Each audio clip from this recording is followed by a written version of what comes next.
All right, hello. So this is it's unique for me to just be speaking in a safe space. Usually, I think maybe it was 8 or 9 years ago when there was just a wake-up call. I returned from visiting, I think it was Ave Maria University, and in a Facebook forum of youth ministers, I just posted out of curiosity what other youth ministers were doing to promote faithful Catholic colleges. And you would think that talking about that to Catholics, youth ministers, in a Catholic forum, it'd be a great conversation. I think it would have been more well-received in a Wiccan forum.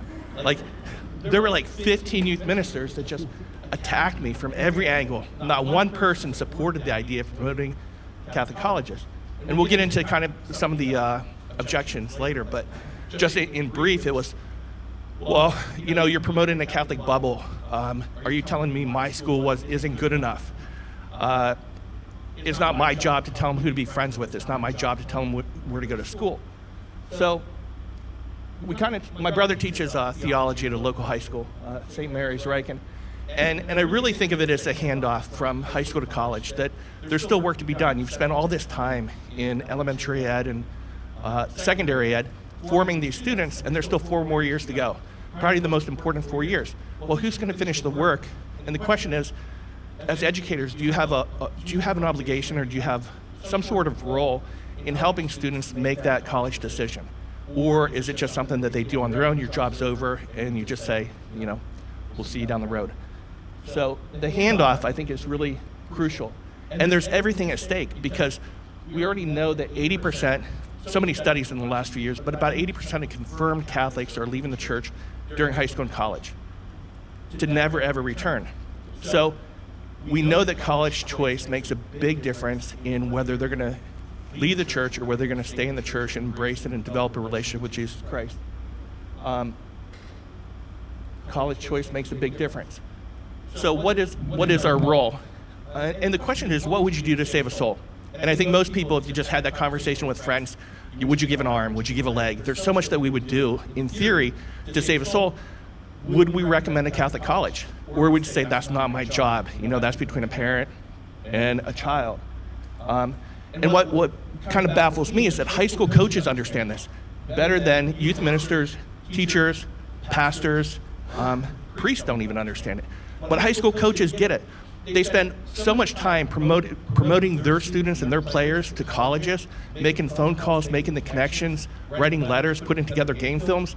They want to make sure that their kids get into college, their players, that will help further the goal and their mission of becoming a great player at the next level. So if high school coaches get it, like, why don't youth ministers get it? Why don't we get it as educators, as Catholics? So the question is, and this is something that came from my pastor. Our school 10 years ago was really just a private secular school, Catholic in name only.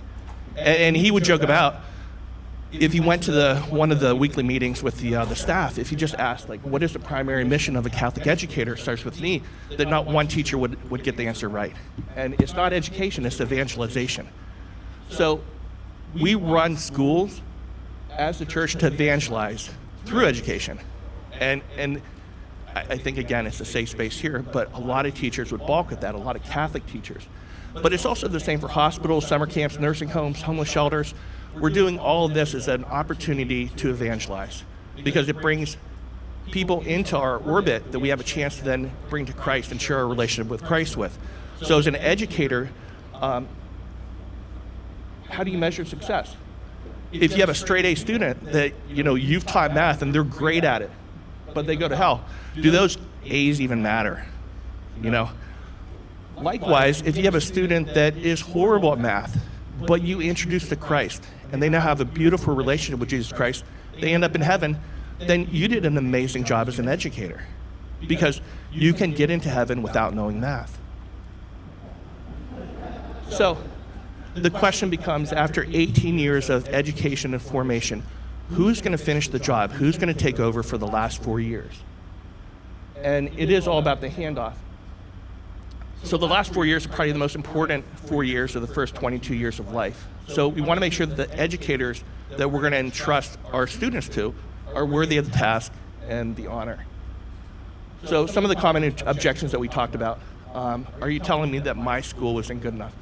Yes, my school isn't either. But people get offended at it. It's a very personal matter.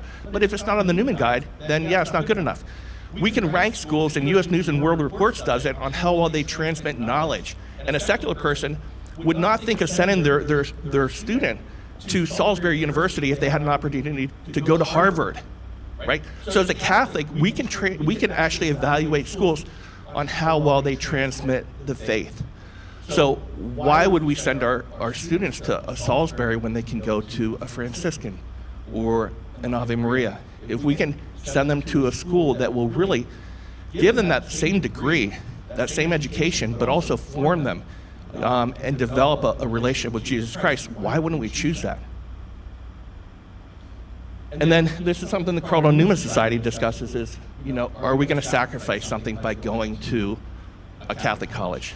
And the answer is no. You're still going to make great connections, get great jobs. You're not going to sacrifice your career or salary.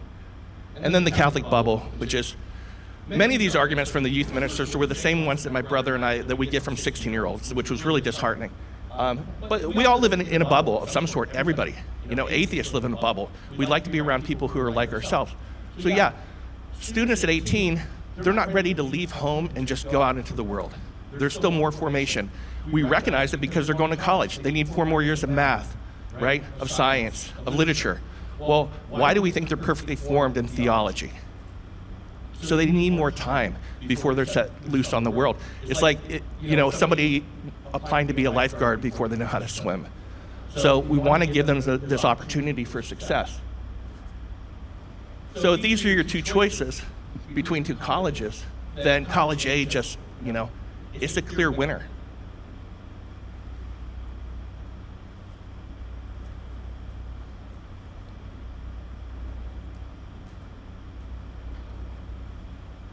So again, we can rank schools on how well they do what interests us. And if our interest is in producing saints and drawing young people to Christ, then the Cardinal Newman Society has done all the hard work, the heavy lifting. They've told us what schools are the best in the country at doing this, so why don't we send our kids to those schools? And the question is, are we content with our students merely surviving and hoping they'll survive that college experience when over here they could actually thrive? So what do we want for our students? The 3 greatest influences are going to be the college, the professors, and the community. The most important thing is getting them to visit. Students are not going to visit for the most part, or they're not going to go to a college they don't visit. So we have to get them to the college to visit. The interesting thing is that most parents are letting students make the choice, and they don't care. I would say of all the students that we've had go to a Newman Guide college, probably 95% have done so either in spite of their parents because the parents just didn't care, or maybe they had another preference but they acquiesced, or the parents said, whatever you want to do. So on the college visits that we just take students and we give them that experience. We introduce them to a Catholic college. And usually when they return, those colleges tend to be a number 1 or 2 choice. 12 years ago, we come from, St. Mary's County has about 110,000. It's not a big county. We had 0 students at a Newman Guide college. 6 years ago, we had 50. And I think that same year, like 30 of them were at Ave Maria University. So not favoritism, it's just a much easier sell. And what Kevin had mentioned, a lot of the students went because it was a beach trip. So we're taking a cue from the secular schools, and sometimes you sell things that really aren't that important to the college experience, but we go to Hollywood Beach for a day, and it's February. So it's really easy to get kids from Maryland down to Florida for a day. They visit the beach, they go to Ave, and then they realize, like, this is beautiful, and I feel at home, and the people are friendly, and I want to go to school here. And we've had some say, I did not want to go to this school. I just went for the beach trip. I said, I'm not going to go, and then they ended up going. So you have to visit so you can go to campus ministry. I would say, if you're visiting a school, go to Mass, go to daily Mass. I think we could have a very accurate list of how well schools transmit the faith by the percentage of their student body that attends daily Mass. Jeff, he started out at a college up in Philadelphia, and after a year he failed out. His parents are amazing. His mom just got a degree from the Augustine Institute, but he went and he partied and played soccer, failed out, went to community college for a year, ended up going to Ave Maria for a girl, fell in love with it, his faith blossomed, he married the girl, and now they have 4 kids. The interesting thing about Jeff is that when he got married, he invited 2 of his friends, former friends from Gwen and Mercy, to the wedding. And he said that it was shocking because they hadn't matured or grown at all since he knew them 4 years ago. They were actually asking for help as they were hitting on his younger cousin. And he's like, they're the same people they were when they were 18, whereas his friends from Ave had matured in every respect. Hannah, she's actually running our summer camp while I'm up here right now. But she went to Meredith on a full ride for soccer. She was there for 2 years, strong Catholic family. And when she got down there, there was the, I think they called it the Catholic Angels. And she saw a flyer for it. So she's like, okay, well, this would be fine. It's down in North Carolina. And after she got there, she inquired about it and found out that it had been defunct for 3 years. And to start up, she needed 1 advisor and 2 students. She couldn't find them. The nearest Catholic church was an hour walk. She called to see if she could get a ride, and they're like, sorry, we can't help you. So she stopped attending even weekly Mass. And then after a year and a half there, she just felt so empty, she ended up transferring. And then she went to Ave, got a theology degree, moved to Colorado, has been working in faith-based projects and companies ever since.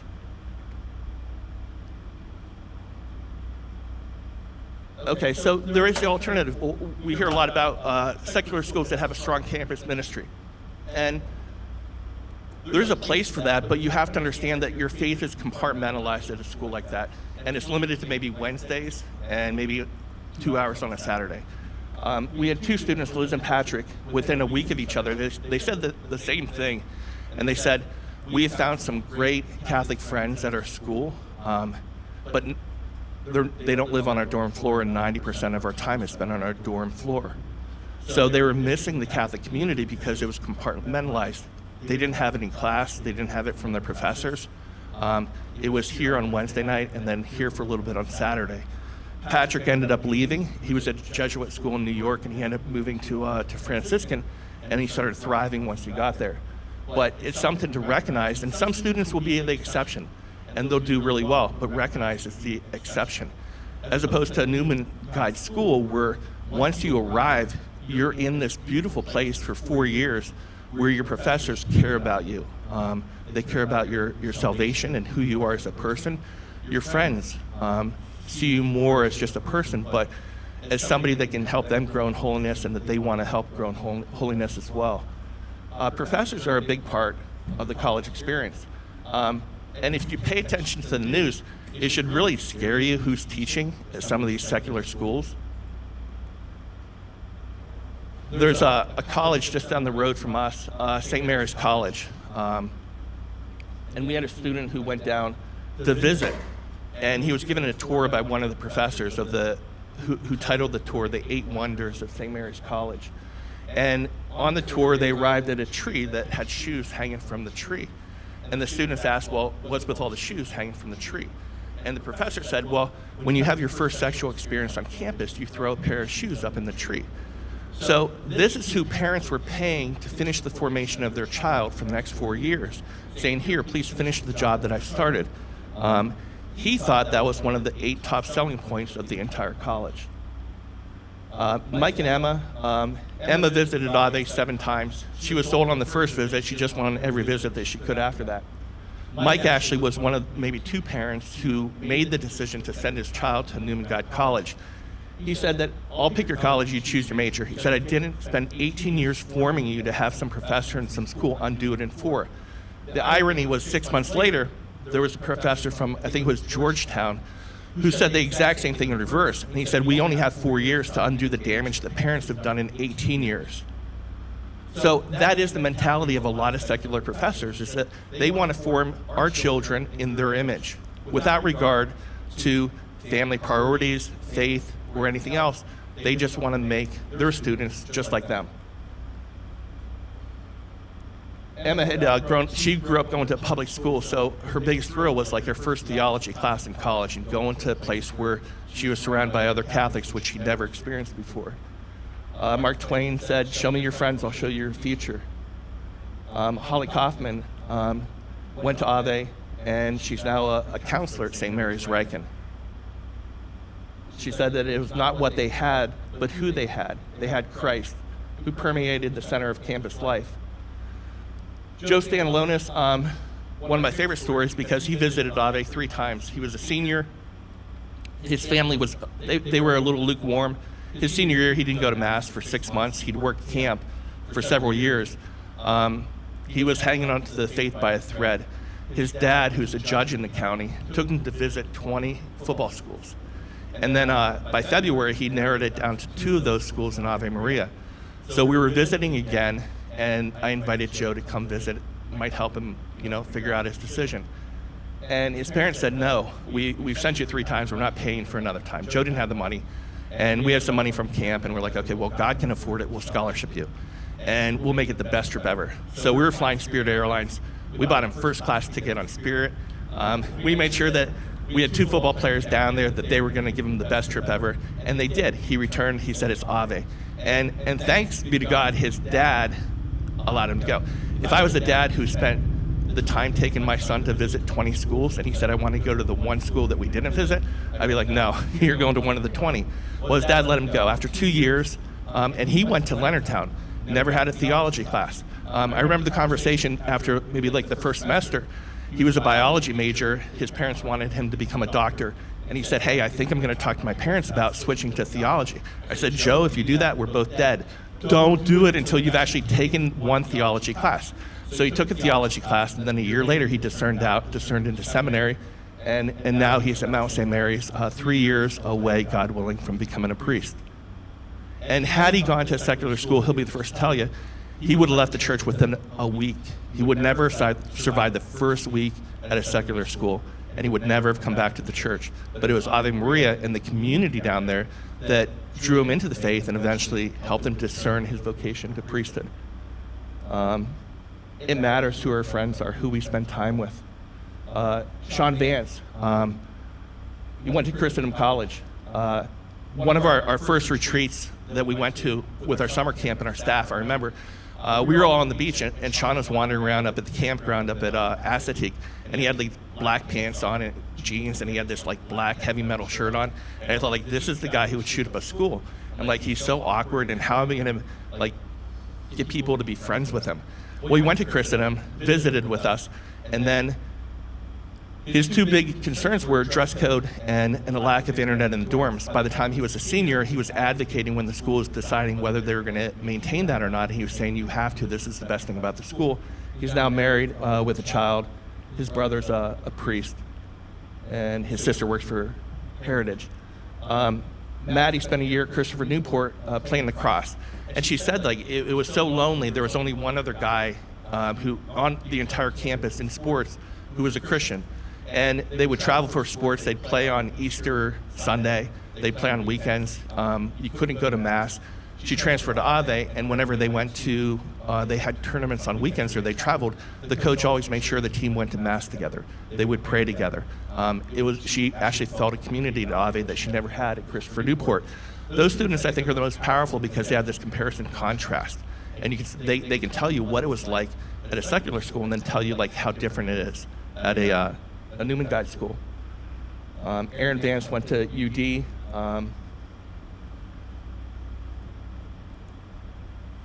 Josiah Rojas, he was our first Ave visit. So what happened was, it was probably about 11 years ago, we started visiting Christendom because we had a relationship with admissions, and that was it. We never had a plan to do anything more than that until we had a girl ask if we could visit Franciscan. So we took her and some others, and we borrowed a van and went to Franciscan.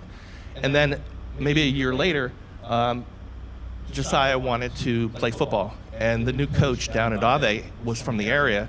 My brother was talking to him, and we put together a trip for Ave. We drove down, we spent 20 hours, we turned around and drove back. We did that trip twice. Josiah went, he ended up coaching for a little bit, and then he discerned priesthood, seminary, and he'll be ordained a priest this Saturday. So it was that community at Ave that helped him grow in his faith. He wasn't Catholic when we visited Ave. He entered the church at the end of his senior year.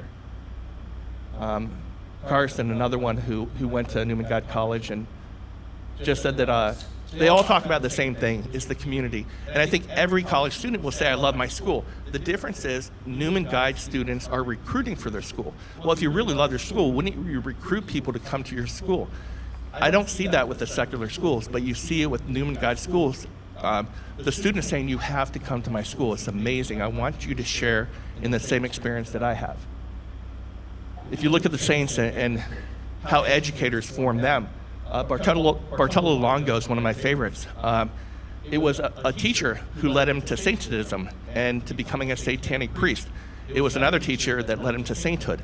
So educators have such a powerful impact on students' lives that you can lead them that far away from God, but you can also lead them that close to God if you choose.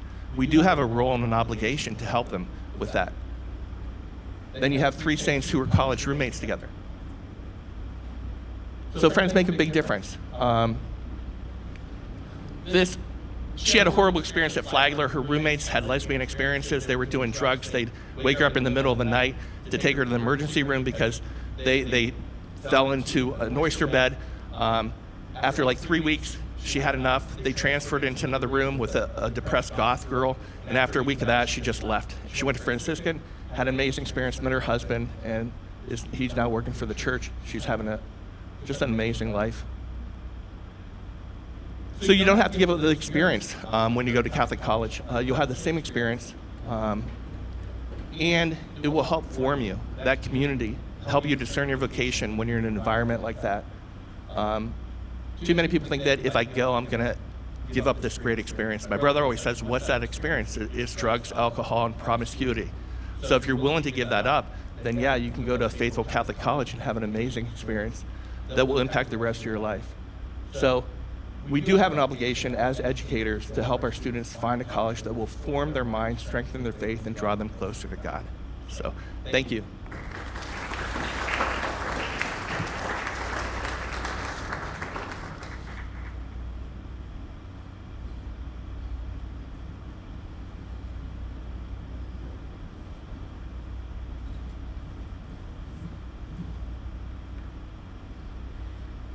I didn't realize that was going to be an advertisement for Ave Maria.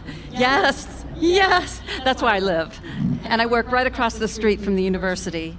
And I want you to come to my program. I teach in the Masters of Catholic School Leadership, and I teach the best class. It's called Catholic Curriculum Renewal, and I'm doing it this fall.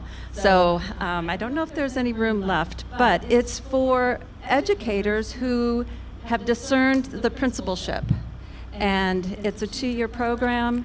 It's wonderful, and one of the things about these programs is that the Catholic faith runs throughout.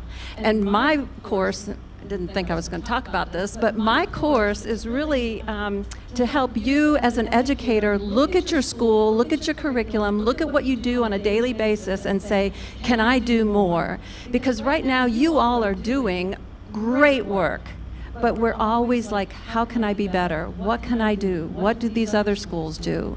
So that's what we're going to talk about next, is why would you go?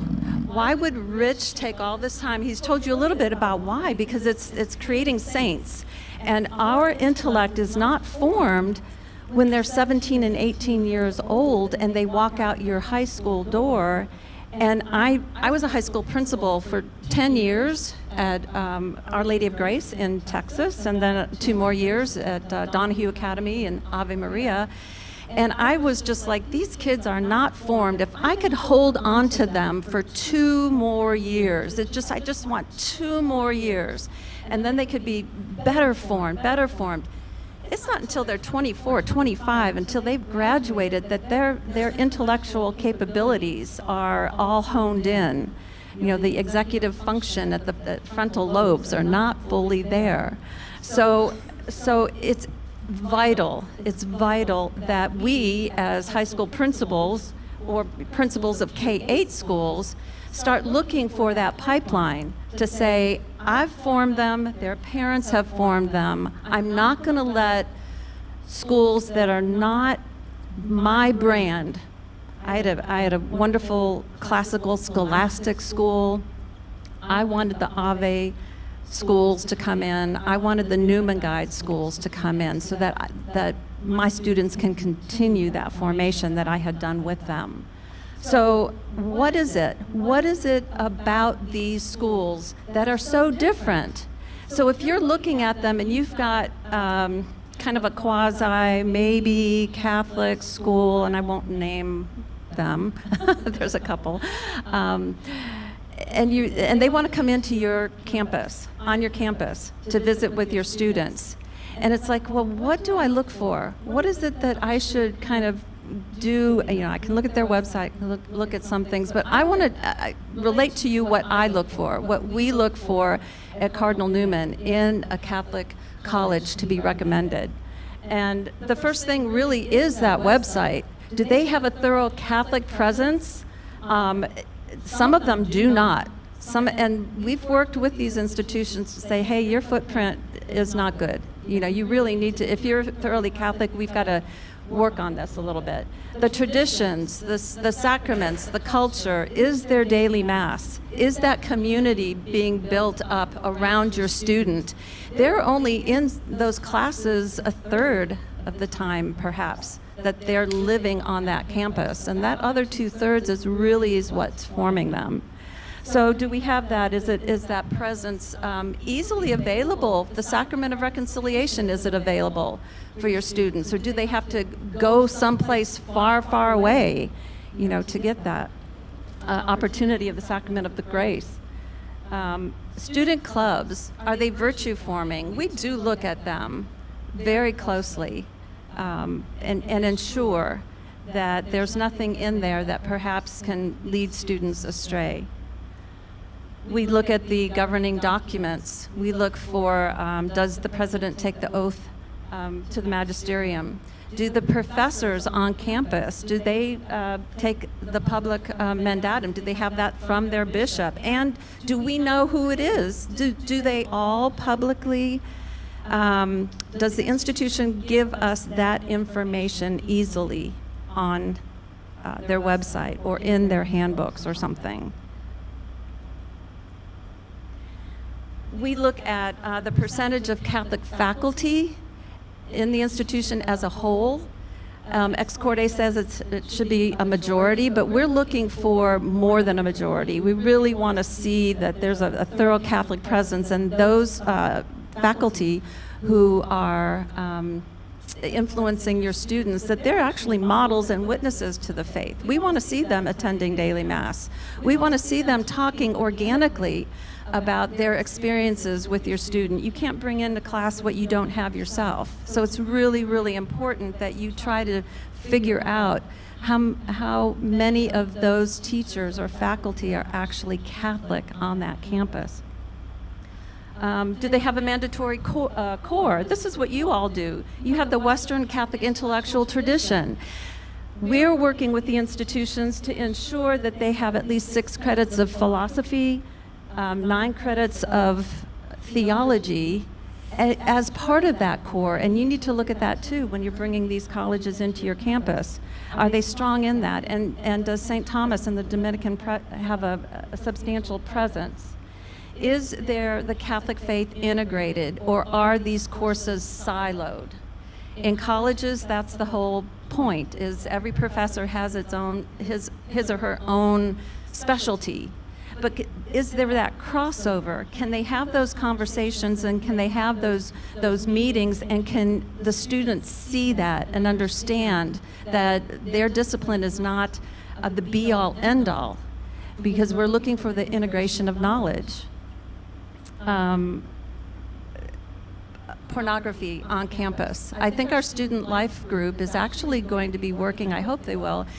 They've given us some wonderful information on addiction. Our young people are addicted not only to pornography but to other things, alcohol, drugs, the whole bit.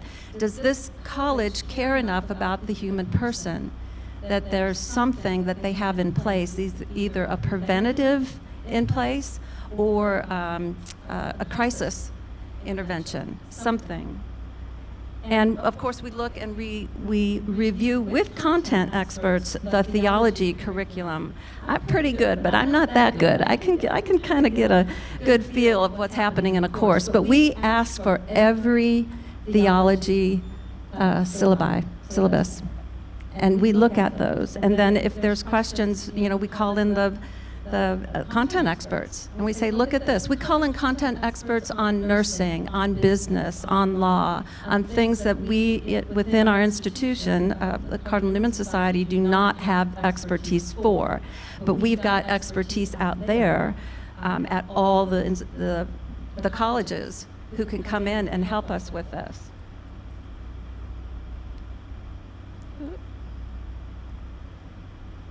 Again, the availability of Mass on campus. Ave Maria, I can't talk enough about Ave Maria because there's at least 6 opportunities on the weekend. On Saturday, Sunday, there's probably 6 opportunities for daily Mass. They're actually building 2 or 3 more chapels right in front of my house. I do live across from the university. I got to see the Rosary Walk being built. And at different stations, there's chapels being built. So I wanted the Blessed Sacrament there. I thought, oh my gosh, here. But you know what they've done for me? They gave me a 14-foot Ave Maria statue on the Megadorm. Popped her right up there. I looked out my kids. I looked out the window and I saw that statue and I'm like, Mom, it's not an apparition. It's not an apparition. You should see my house. But because of we used to own a Catholic bookstore. And so in our bookstore, we would acquire a lot of statuary and icons and so forth. And my oldest son, he's old now. He said, Mom, do we have to walk up these stairs like the Scala Santa in Rome? I said, no, because he saw all my statues there. But this is what we're looking for on college campuses. Can you walk to your dorm? Can you walk to your class and see pictures, mosaics, beautiful, that just draw you into that transcendent, that remind you that one day, that hope in your heart, that you'll be in heaven. So that's a big thing.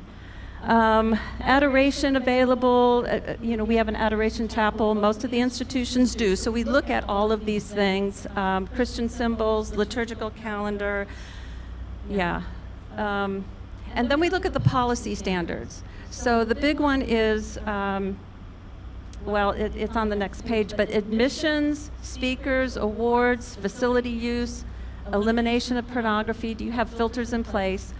Service contracts with vendors. Now that's an interesting thing. Why would we have that up there? Well, it's to prevent scandal. You want to ensure that the people you're working with in your circle, at least publicly, do not speak against the Catholic faith. That comes back to you, who you're working with. Just think of Scholastic, right? And all the issues in the books, that kind of thing. But this is more than just that. Memberships of your students and associations. We have to be very careful of employee associations as well as student associations. Speakers, awards. I think maybe Patrick might at some point talk about that. Employment contracts, again, that there are moral clauses in HR documents, contracts, handbooks, witness statements, so that you're protecting yourself for the parameters. The big ones that we're seeing, the cases are same-sex unions, the transitioning, you hire a he and then 2 months later, hey, call me Wanda instead of, Ryan, something. So that's real.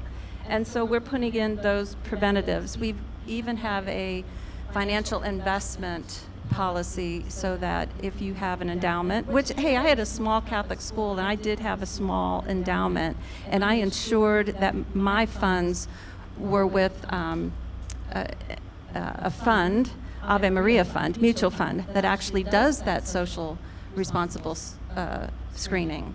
So, there's things that we don't really think about that hopefully that can help you as well.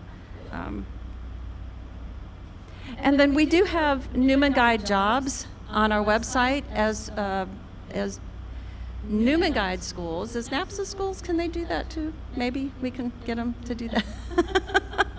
You can, yes, okay, Kelly said yes. As a NAPSA school, you can advertise for your openings, for your job openings, with newmanguidejobs.com. And so, I don't want to go there.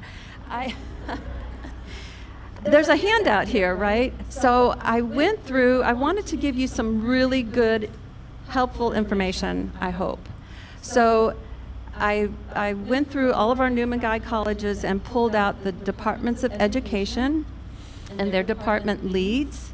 And then I also gave you the contact information for the career services, because you're looking for teachers. You want some good, well-formed teachers, in the Catholic faith, who can be those role models for your students. So I did that, but we've also got some wonderful, the Thomas Aquinas colleges, the honors programs at Benedictine, and Ave Maria has one, Dallas has one as well. But of course, Ave Maria is at the top, and this is my course and class, so if you're looking to join and have some of your assistant principals maybe become principals, that would be great. We'd love to have you. I want to point out that Belmont actually partners with CIRCE and ICLE and Veritatum Sapientia Institute, which is the institute that's working on the Latin standards right now. So that's another connection. If you're looking for a classical trained individual to hire, you can look at Benedictine. They've got some really excellent, and the special ed is hard to find. And I know that the K-12s like to have a special ed student formed teacher come in, so that's at Benedictine also. University of Mary has tons of education programs. Montessori, Catholic Montessori is a big one for them. So I just wanted to point that out to you. And then they've got lots of certificates. We review all of these courses and list the ones that are Newman Guide qualified on the website. We haven't reviewed some of these education courses just yet. Maybe we'll get to that. But look at our website and you'll see the ones that we have reviewed. Okay, is that good?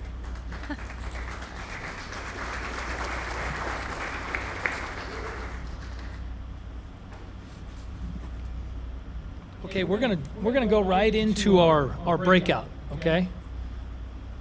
Right behind this wall are the two breakout rooms, okay? So you can go out this door here, take a right. There's a sign in front of 321 and 323 to correspond with which breakout you choose to go to. In 321, Denise is gonna explain what's happening with NAPSIS and the integration of the Newman Guide. Dr. Corey DeAngelis will discuss the progress towards school choice and why accreditation matters. Okay, that'll be 321. In 323, the challenges of AI, cell phones, social media will be discussed by Dr. Christopher Riley, an expert in bioethics and theology. This is the one I desperately want to get into. I'm going to find this. We're going to also share this stuff, by the way. We're live streaming this event, so at the end of the night, we'll be sharing this with people. So that you can have a link and go back in and check it out as well. So there'll be with two educators as well. That'll be Malia Besekris of St. Rita School and Christina Mahaffrey of Faustina Academy. So 321 and 323. And if you just go out these doors and to the right, you'll be able to go into each of those. And then we'll come back here again and reconvene.